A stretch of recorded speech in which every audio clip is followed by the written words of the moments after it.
Welcome back to Tight Sports. We're going to get back into this week, starting off the right way, starting with the conference look. Let's take a look at the conference madness that's going on around here. And I'm telling you right now, off the top, all hail to the chief. James Madison University gives the Sun Belt a ranked team for the first time this season, and also there are 3 non-Power 5 conferences in this poll, if you can believe that. Joining us at number 19 is Air Force of the Mountain West. Nothing but the best come out the Mountain West, baby. And number 22, Tulane, still hanging in there from the American Athletic Conference. Air Force had its highest ranking at 18 since the first time since 2002, man. Yeah, applause on that one. Man, 2002, that's a long time, man. I'm going to pull for the academies, man. If they could just win a national championship and then be in the military, second lieutenant, ensign, whatever it may be. And what? I think everybody on that team end up at the Pentagon calling shots. You know, making decisions, not actually firing weapons. Moving on, SEC, 6 teams. I'm just sorry, the Pac-12 got 6 teams, but I mean, who cares?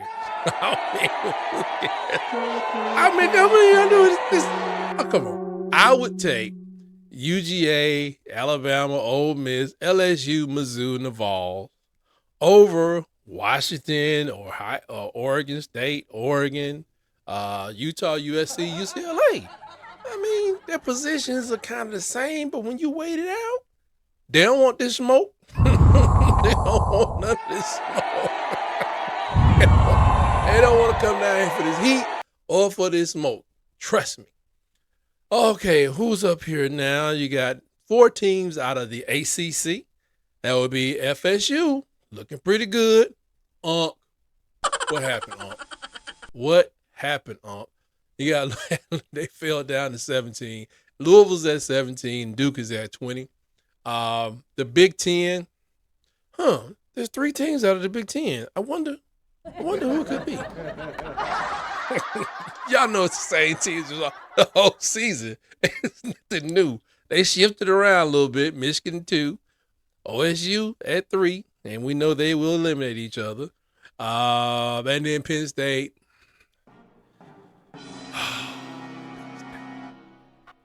No. Rough on him now. No, he needs to know. Okay. He's always crying. Tough love it is. Tough love. Wake up, idiot.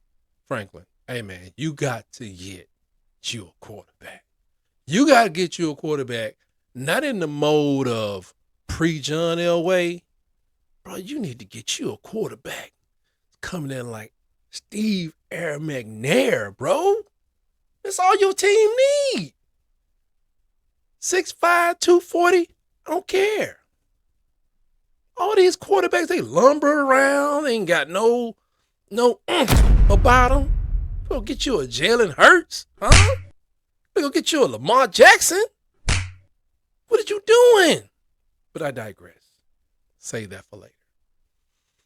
The Big 12, there's 2 teams in the back. Let me look through my notes. It's funny because it's Oklahoma and Texas. It's just only 2 teams out of the Big 12. And then the 2 teams that's leaving. Now, some other ranked teams are moving in, but, come on, man.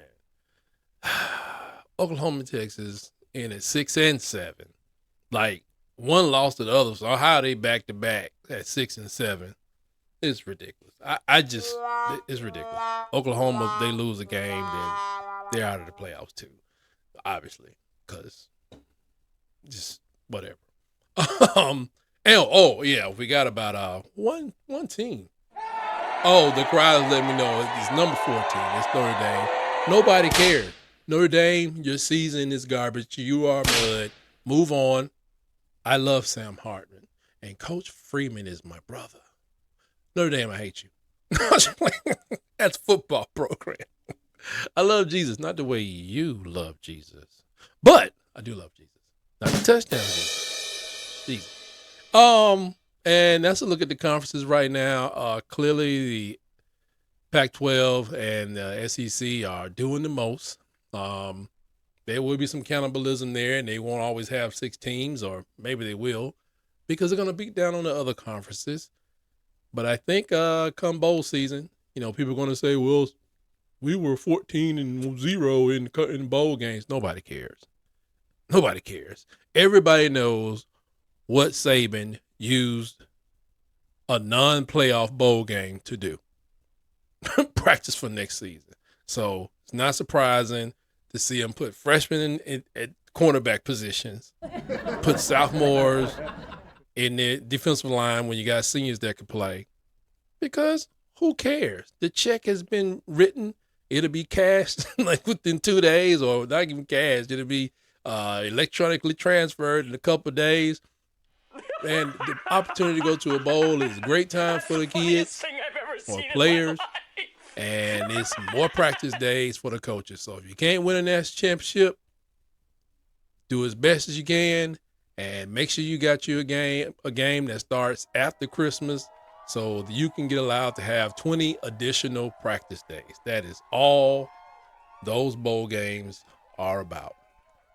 A lot of the motivational speakers say that, you only lose when you become a quitter, but you never lose, you're learning. So with that, let's take a look at the best losses of this past week. Starting out with Savannah State. Way to take a loss. Way to make my people feel better. Tuskegee smacked around Savannah State. Someone took the joy out of our homecoming, and we took the joy out of theirs. We love that.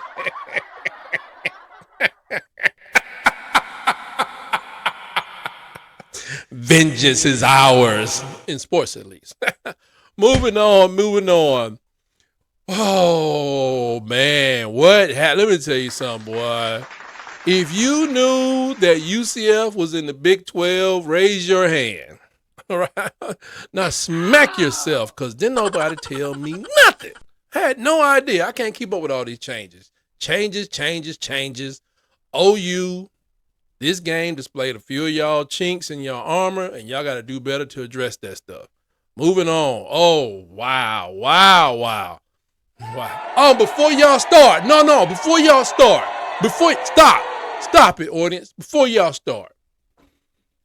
I watched this game. Arizona State took their best shot. When I say shot, I do mean shot. Michael Penix Jr. was clearly injured in the fourth quarter of the game against Oregon. He took a shot that should have been penalized. It wasn't really a spearing shot, but he took a shot to his solar plexus with, I think, helmet and shoulder. And then, as he lumbered about in the beginning of this game, because that game beat him up against Oregon, as he lumbered about in this game, guess what happened? Arizona State's player did the unthinkable and took another shot.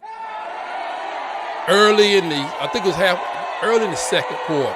It took another shot, and that player got tossed from the game. Now, his was spearing.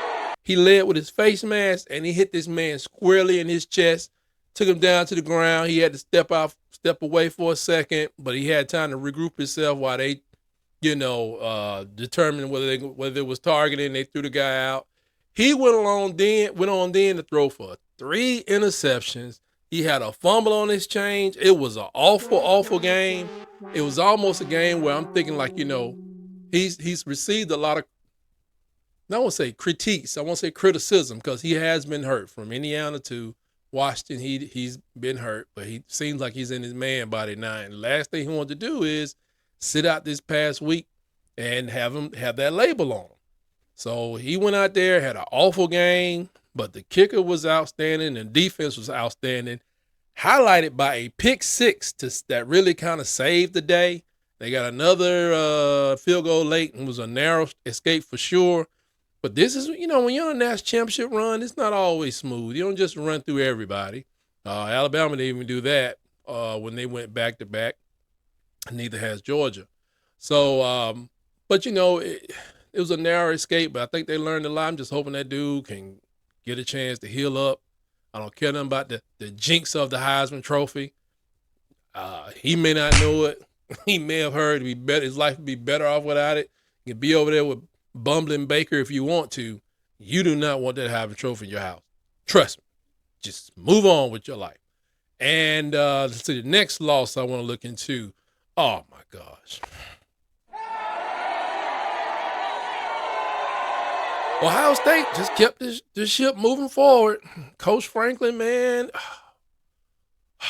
Man, I don't. Mischievous and deceitful, chicanerous and deplorable. Bro, you need to get somebody with some wiggles, baby. I don't care if it's like, if you're going to get somebody 6'5", 240, let his name be the cousin of Cam Newton. Let their name be the cousin of Steve McNair. These people you be getting? Oh, no. But you got the perfect team. But every time somebody smacks their quarterback, man, your quarterback can't move out of the pocket. I don't care who it is. I don't care if his last name is Dominguez, Jackson, Horsecloth, Heathcliff. I don't care. Whoever plays quarterback at Penn State has to be able to run a 4.5. Going forward, man. That's what you need. Quarterback ain't ready. Everybody else ready, man. You need to just implement some tougher standards up there, man. God. I pray you can hold it together for next year, man. But that quarterback, man, he need to run some sprints, man, or something. But keep on going, man, because I'm cheering for you, Coach Franklin. Don't let nothing stop you.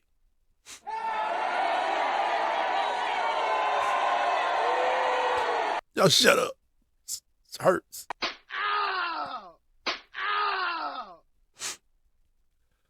Woo! Now, this one right here, these boys came out swinging, throwing haymakers. Boom, boom. Utah, as expected, they brought that physical, man.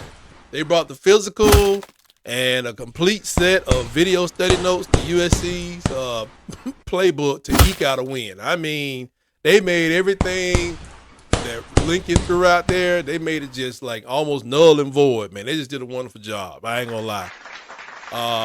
Because the truth of the matter, USC would be lost without the great Caleb Williams. And the reason he's going through this, I think, is because of the Heisman Trophy. No, it's because, okay, look at the score. 32. If I'm not mistaken, there were no defensive touchdowns in that game, if I'm not mistaken. So that means, I think they mostly ran the ball into the end zone, but he moved them up and down the field. He took 4 sacks, people. They had a Heisman guy that took 4 sacks during that game, if you can believe that. But they eked it out. This was definitely the best loss. They eked it out. They barely lost, but if they wouldn't have taken the 4 sacks, if people would stop dropping balls, it would be probably a different score. But it's like Lincoln, man, they done figured you out real quick. Pac-12 is not known for their defense, but right now they are, man, you about to get wiped all the way out. Matter of fact, I think you have been wiped all the way out of the top 25. That's horrible. So if it ain't now, it soon will be wiped out. I don't know if this is last week's rankings or this week's ranking, because it's about over for you guys. But that's just taking a look at the best losses of the weekend. And like I say, you're not losing, you're learning when you're on your journey. But if you quit, you're definitely a loser. Until next time, please like this video. Subscribe to our channel. We'll have more interesting things like this on Tight Sports and some other topics in the near future. Have a great day.